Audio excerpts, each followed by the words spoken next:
Good afternoon. Thank you very much. We had a very productive UCO, so let me jump right in. First on Ukraine. We start with good news.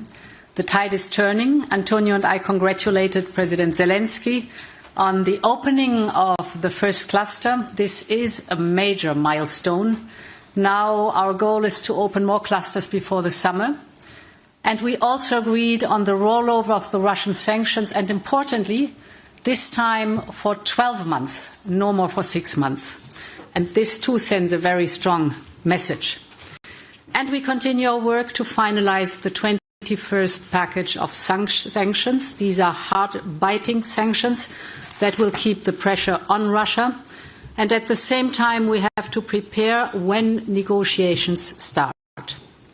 Second, on the Middle East, the interim agreement between the United States and Iran is a breakthrough and an important opportunity to ensure freedom of navigation toll-free in the Strait of Hormuz, to ensure that Iran never has nuclear weapons, to address concerns related to the ballistic programs and regional activities, and ultimately to advance peace and security across the region. This crisis has underscored an important lesson. We must not allow the global economy to be held hostage. We need to develop other routes and corridors, for example, in that region, the IMEC. And for that, we will deepen our engagement with our partners in the Gulf and beyond. And this will be a topic that will be discussed the next time we meet the Gulf countries. Finally, what is happening in Lebanon is deeply concerning. A stable and peaceful Middle East also requires a stable and sovereign Lebanon. We support the Lebanese leadership's effort to achieve the disarmament of Hezbollah. At the same time, it is important that Israel respects both the sovereignty and the territorial integrity of Lebanon. Now to my third point. We had very good discussions at G7 earlier this week, and now also last night we had a very productive discussion on the structural overcapacities and the impact on global imbalances. And let me bring it back to Europe with some figures concerning main economic partners. Over the last 5 years, imports, for example, from China into the European Union have increased by 45%. Last year, the European Union recorded its largest ever trade deficit with China, 360 billion euros.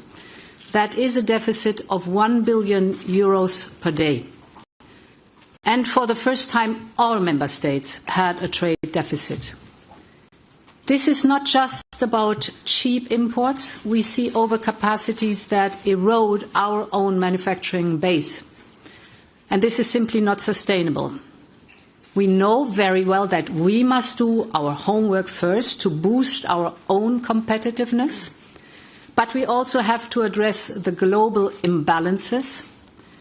Our discussions showed clear support for continuing the path of diversification and de-risking our relationship. On one hand, we must avoid dependencies that can be weaponized. This means that we are accelerating the de-risking process, de-risking, not decoupling. On the other hand, we will keep protecting our market from unfair practices. Europe has already built an extensive toolbox in the recent years.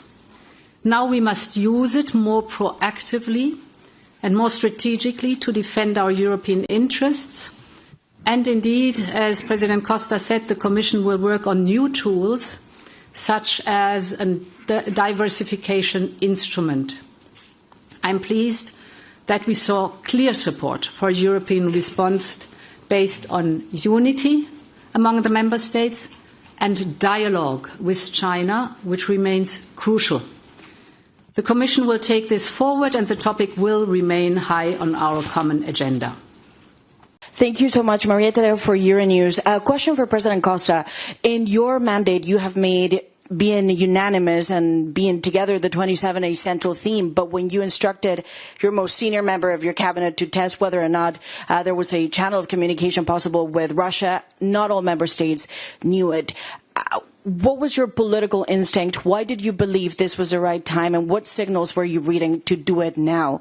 And for the President of the Commission, as I understand, yesterday you told the leaders that they have to be prepared and consider a mandate. And a mandate may have to be established, provided that Ukraine is okay with it, to talk to Russia. Can you confirm that? And would you say it is the right time and therefore you back the efforts of President Costa? Thank you. Well, thank you very much for your question.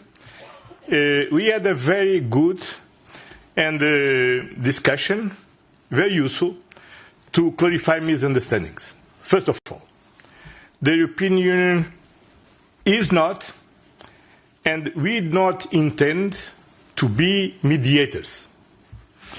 The European Union is on Ukraine's side.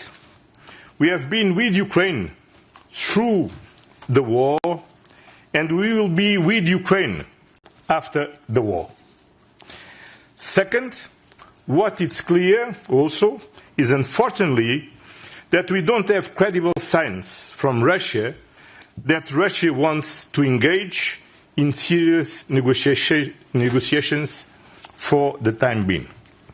What I'm doing through my office is to establish a diplomatic channel, because we cannot depend only on others to interpret Russian messages, and we must be able to convey directly to Russia our own messages.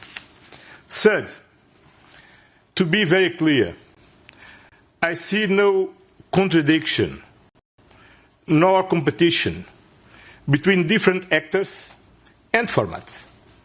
They are complementary. Only Ukraine can negotiate on behalf of Ukraine. For sure, the coalition of the willing and its leaders will also need to have a role in what concerns security guarantees. But in what concerns the European Union's interests, they will need to be defended by the European Union institutions in accordance with the treaties. And all of you know, Ursula and I always work as a team. Yes, Ukraine wants peace and Europe wants peace. The only one consistently choosing violence is Russia. Our entire continent is at risk. And this is why Europe must be one of the architects of a just and lasting peace. Ukraine is in the driver's seat. We, as European Union, stand by Ukraine. And sooner or later, Russia will have to come to the negotiation table, notably through the pressure of our sanctions. And when that moment comes, we need a united European message to President Putin. President Costa and I will continue working closely with President Zelensky to achieve this urgent goal.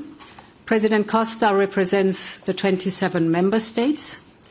The instruments for example, energy, immobilized assets, sanctions, defense industry, and others are with the Commission. And I can only confirm that from day one on, we have been excellently working together, and this will continue.